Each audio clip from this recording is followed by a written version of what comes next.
This video is brought to you in partnership with Rosetta Stone, changing people's lives through the power of language. Hello guys, from Shrewsbury, my hometown Shrewsbury, in the middle of the afternoon. I'm recording this intro now because tomorrow I've got a very early start in the morning to catch a train up to Edinburgh. Well, two trains actually, changing at Crewe, and nothing very special about that, is there, you might think. But, well, for the first time in about 40 years, I'm taking my bike. Now, I did wonder how difficult or not it is to do this, and well, I got my bike together. I haven't ridden for a while either, and here it is. It's just like kind of lying there on the grass, and well, I mean, what can I say about it? It's got two wheels, and some pedals, and some other stuff, and I'm just kind of trying it out, just to sort of prepare it for its ordeal. But yeah, and then from what I can gather, I need to get down to the station in the morning, and I've got like a special ticket with Transport for Wales. And then when I get to Crewe, well, I've got to find somebody there and give them a special piece of paper I've managed to obtain from the like telephone call centre or something. Yeah, it was a bit of a process, to be honest with you, but this video is all about how easy or not it's going to be to actually get up to Edinburgh with my bike on the train. And when I get to Edinburgh, I am going to meet one of my favourite YouTubers who is based up that neck of the woods. Why don't you come with me? It's sure to be entertaining, isn't it? So yeah, I'll get on my bike in the morning and I'll see you down at the railway station. Well, the first thing to say is it didn't take me long to get to the railway station, and normally I'd walk it in about half an hour, but with my bike it took me just 10 minutes or so to cover the 1.3 mile distance. It was quite a cold morning, but the roads were nice and quiet. My route took me through the town centre and on towards the railway station. All I had with me for this trip was a small rucksack, so yeah, I was just able to put that on my bike and ride.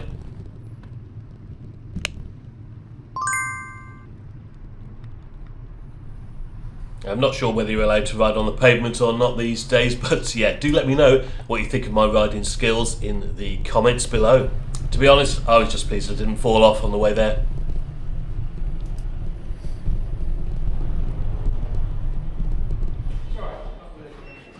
Now, once I'd arrived at the station, it was quick and easy to get the bike through the barriers and just using my normal ticket. I did have a separate cycle reservation ticket issued by Transport for Wales for this first part of the journey from Shrewsbury to Crewe, but yeah, I wasn't asked for it at the gate. But once through, I was able to use the lift to reach platform level, where I just kept the bike with me as I waited for the train. Oh, right guys, well that wasn't too bad. Got to Shrewsbury railway station, through the barriers, wide barriers for cycles, pushchairs, wheelchairs, that kind of thing. The guy showed me what to do, went round the corner into the lift, straight up to platform 4B, where the train's late. But yeah, that's a separate thing entirely, isn't it? All going well so far. So yeah, when it comes in, just got to find out where to put the bike, and then I guess I'll just kind of stay with it all the way up to Crewe. We'll see what happens, won't we? Okay, so here was my train, a Transport for Wales Class 197 3-car diesel multiple unit. Now, the chap at the gate line had helpfully told me that the cycle boarding door was towards the middle of this train, so it was just a case of trying to guess where it would stop, really. There were quite a few people on the platform, so yeah, I did feel a little bit awkward with the bike. I think I ended up getting in everyone's way, to be honest, as I searched for the right boarding point, but I eventually found it, denoted by a cycle sign on a white background. You will see this through the door window as I get on board.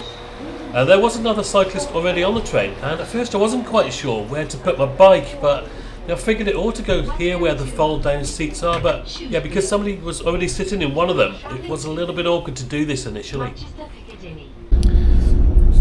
Right guys, so yeah, on the train, and there was already a bike on here, but there's plenty of space there. The other bike's by the door, but I just put it next to the retractable seated. Seems alright there. So yeah, just going to head up to Crewe now. I can sit here just opposite, keep an eye on it. Absolutely no problem at all. The other cyclists got off at some point, so I was able to sit closer to my bike and found that there are some seatbelt style fastening straps here, which I think should have been used to secure it. There is a video on the Transport for Wales website that shows you how to do all this. And now this space can also be used by wheelchair users and people with pushchairs, etc. And it's worth noting that even if you've got a reservation, bikes are always carried at the discretion of the conductor on board. It's also worth bearing in mind that the reservation can be made online, but at the time of this video, you still had to print your tickets out. Well, I did offer to show the cycle reservation ticket part to our guard, but he was fine and didn't need to see it on this occasion. As you can see, we were just arriving into Crewe, and it was just a case of manoeuvring my bike towards the door and getting ready to get off. Now, people did seem to move out of the way more readily when they saw me coming. That was a good thing, but I'd made it, first leg complete, and I had a bit of time to think about what I'd be doing on the way up to Edinburgh.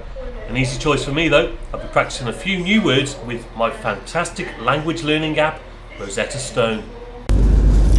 So guys, I've been using Rosetta Stone for a few months now as I tried to get to grips with learning my new language of choice, Irish, and it's proven to be really handy for me when travelling because whenever I've got a spare few minutes like today, I can just get the app up on my phone and maybe learn a few little extra words. And Irish is just one of the 25 languages currently available, and the app is really immersive. It allows you to see, hear, speak, read and write in the language of your choice. There are different categories available, so you can tailor the learning to your needs, and tutorials can be as short as just 5 minutes. Again, that is ideal, isn't it, when time is tight and you just want to pick up from where you last left off. Now, something I've been finding really useful is learning how to get the pronunciation right. Rosetta Stone uses fast and effective voice recognition technology from native speakers, teaching you not just what to say, but how to say it too. Here's an example of one of these lessons in action. Biolan Hapanach. Biolan Hapanach. Shepel Rushach. Shepel Rushach. You get a great sense of achievement learning like this, don't you? And it really feels like you're making progress and mastering new words. And like I said, it's a really versatile language tool, not least because, as well as the app, you can also use it on desktop devices when maybe you do want to immerse yourself in a more formal learning environment. Now, Rosetta Stone have a plan called the Lifetime Subscription that gives you access to all the languages available on the app for life, and using my exclusive link in the description to this video below, you can get a massive 60% off the normal price of this package. I'm really enjoying the language learning experience and you can too, so what are you waiting for? Click on the link in the description below, and just like me, you can be having fun learning new languages in absolutely no time at all. Right, let's get back to the video. Right, so at Crewe Station I am on platform 11 in zone 11, which I think is the right place to be because although I couldn't find anybody from Avanti West Coast to ask, they do provide some information, and on the information boards for the 11 car Pendolinos heading north, you need to be in zone 11 with your bike, and that is where the cycle loading facility is, apparently. So yeah, just waiting for it to come in now, and we'll see where we go from there.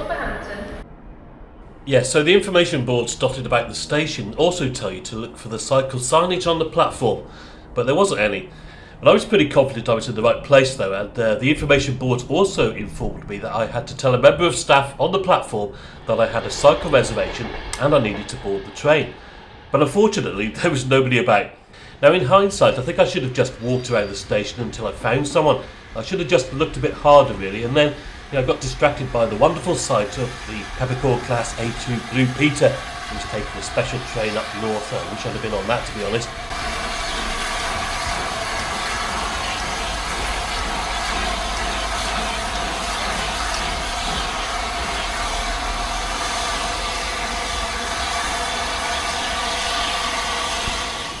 But then before I knew it, my train was here, on time believe it or not.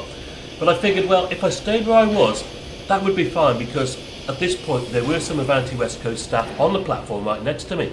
But then when I asked them about putting my bike on the train, they couldn't help because I had to speak to the station staff. Am I able to load the bike on it? It says ask a member of the station. Have you got a reservation? Yes. If you just ask the station staff, there'll be someone down there and they'll let you on because they'll need to know. Right. Where are they? Just... Yeah, Yeah, I guess these guys were probably something to do with the train itself. I'm not quite sure, to be honest, but yeah, anyway, someone else from Avanti West Coast had now appeared from further down the platform. Yeah. Edinburgh. Evening, would you like us to dispatch and you assist from up there? No, I'll be alright, I'll walk back and I'll dispatch on my way back. Put it on it?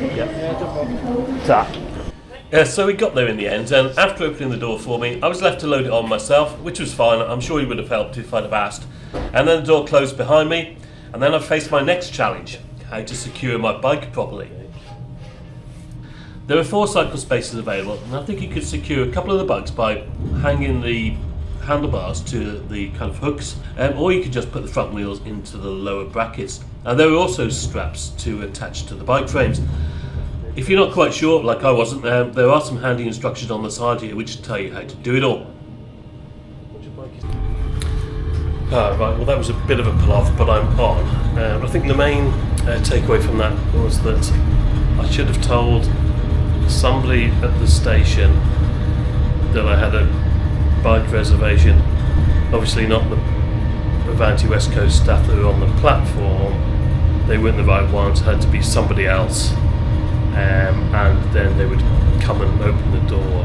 They didn't ask to see my reservation, so yeah, and they, I don't know, they could have been a little bit more helpful, I think, because it's first time for me and I wasn't quite sure how to load the bike. I thought they might load it for me, but obviously not. But I don't know, maybe the guard will, when he comes around checking tickets, I'll need to show them the reservation there. So a little bit confusing, but once I've done it, now I know what to do next time, don't I? So this is kind of the point of it all, really. So I think I need to head through that door there, and then I shall be able to sit down, which will be good, won't it? Right, okay, let's go. Yeah, to be fair, I think the chap from Avanti just needed to get the train off as quickly as possible, and I totally appreciate that. It was already speeded up the West Coast main line as I exited the cycle space into the main seating area of Coach A. I had a booked seat for this journey, A04, a window seat facing forward. And I spent a bit of time relaxing, looking out the window for a bit, and as we made our approach into Preston, crossing the River Ribble here, I thought it would be a good time to just go and grab a coffee and maybe a cake or something just to keep me going. But unfortunately the shop was shut. I did think that coming into Preston, well, it might have been the issue and they would load some more supplies and they'd change crews here obviously, but no, apparently there were some technical difficulties, which I later found out was something to do with the water supply. And needless to say, there would be no food or drink all the way to Edinburgh. Well, I've got to the point where I just can't rely on the shop being open on Avanti West Coast services. As always, bring your own food and drink, save yourself some money. Also, bring a battery pack for emergencies because you can't rely on there being at-sea power either. Mine didn't work. And the train wasn't the best, to be honest. I probably need some maintenance doing, but yeah, at least the scenery made up for it on this beautiful spring morning.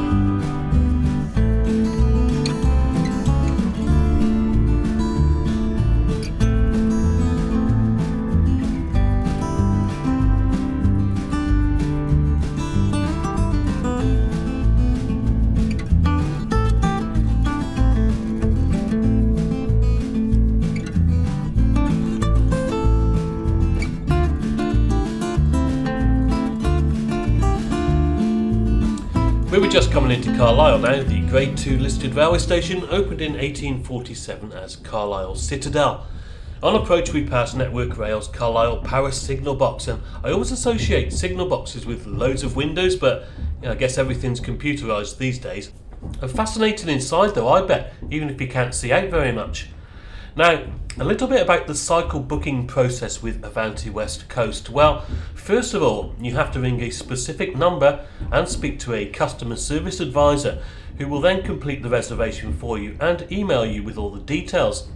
You need to print these out to show to the staff on request, but yeah, in my experience, nobody was really that interested, and I didn't show it once to anybody. I didn't even show it on the way back either. And the boarding process at Crewe, well, yeah, I think I was a little bit naive really in thinking that because I'd booked my reservation directly with Avanti, the train manager at least would know I was waiting on the platform with my bike. This obviously cannot be relied upon, but interestingly, on the way back later on in the day, the train manager at Edinburgh was expecting me and knew exactly where I was getting off. Also, he helped me load the bike and he made sure it was securely attached to the rack. So yeah, there's a bit of inconsistency there, and I think to be on the safe side, I should have just tried a bit harder at Crewe to find somebody. And when my ticket was checked, I asked about taking my bike off at Edinburgh, and the train manager said, well, just go through the door and get it. You know, the door that says train crew only beyond this point. Well, that's fine, I guess, if you've got approval to do it, but yeah, I think it really should be supervised, because at the end of the day, anybody can go in there anytime they want and help themselves to your bike in theory. And that's just a thing in itself. I'm not sure I like the fact that you can't keep an eye on it. I get that it's a pendolino and it's just kind of how they are made and this is the configuration of the train, etc. But you know, I would be much happier with a designated, say, half a carriage halfway down the train or something where you can actually be with your bike in safety. And maybe that's just me, but let me know what you think. I mean, I remember the days when you just put it in the guard's van and you could maybe sit on a couple of mail bags and keep an eye on it if you wanted, and I guess times have changed, haven't they? Now the other thing, something I found on the way back actually, when I went to find the new train manager after Preston, he knew I was on board, which was reassuring, and he told me to be ready to get off at Crewe, and he'd walk down the platform and open the door for me. That was fine, but yeah, there was just this nagging doubt I had about, you know, like, what if he'd forgotten? I'd have been stuck on the train. But I'm sure that doesn't happen in reality, but yeah, it was just this added uncertainty of not being in total control. And overall, you know, I think I just prefer to keep my bike in sight, but maybe that's just me. I'd love to hear from anyone who's taken their bike on the train, or whether you're thinking of taking it in the future. And I think there's a big difference between using a local service like the Shrewsbury to Crewe at the start of the video and one of these long distance express trains. But yeah, let me know what you think in the comments below.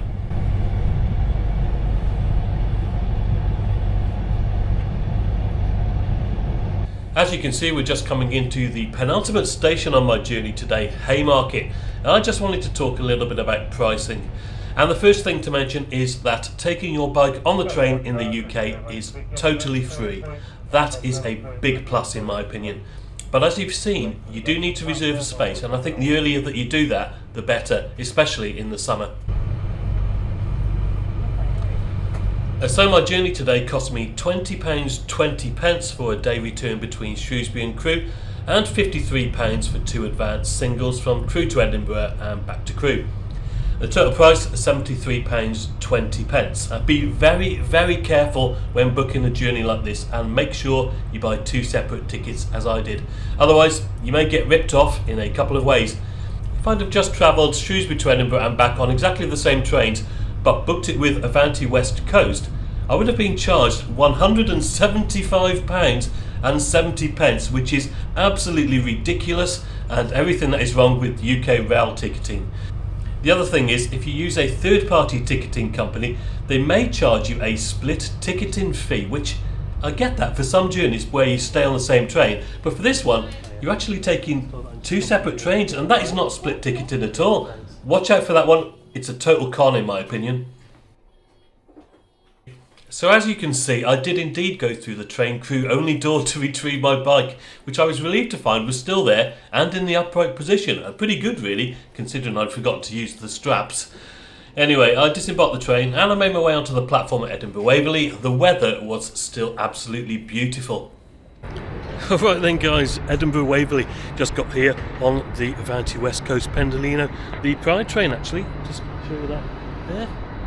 Yeah, nice train. And yeah, the process, taking my bike on the train, well, yeah, one or two things that as a novice really I need to make note of for next time. I'll definitely do it again, and I've got one or two ideas that I want to try out if hopefully this video does well, and then I can show you a few more adventures on my bike.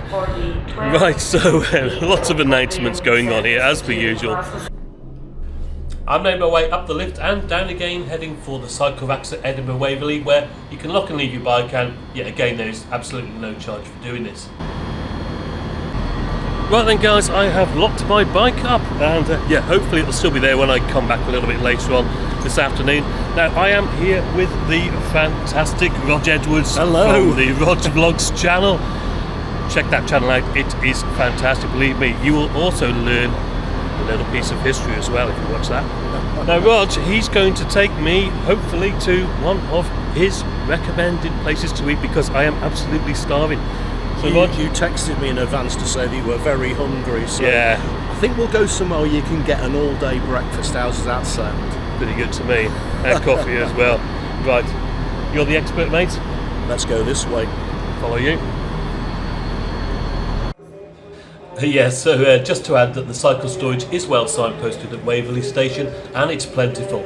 I had a great lunch with Rog, and we had a quick stroll around Leith, after which I made my way back to Princes Street Gardens, where I just took a minute or two to summarise the journey. Now right then guys, Edinburgh on a glorious March afternoon. Fantastic weather, isn't it? I made my way up here via Crewe with my bike, and we both emerged relatively unscathed, you'll be pleased to know. What did you think? Have you ever taken your bike on the train? Would you do it after watching this? I mean, for me, the first time I've done it for probably 40 years, and yeah, one or two things that I learned today, which I'll know for next time, and there probably will be a next time, as I'm hoping to do one or two more videos, maybe an even longer video than this. I am thinking about heading up to Thurso actually, and taking my bike on that. But yeah, like I said, let me know in the comments below of your experiences, and don't forget guys, if you click on the description below, you can take advantage of Rosetta Stone's massive 60% off their lifetime subscription. Good luck with any new languages you might learn. Thank you very much for watching this video, and until the next one, as always, cheers for now.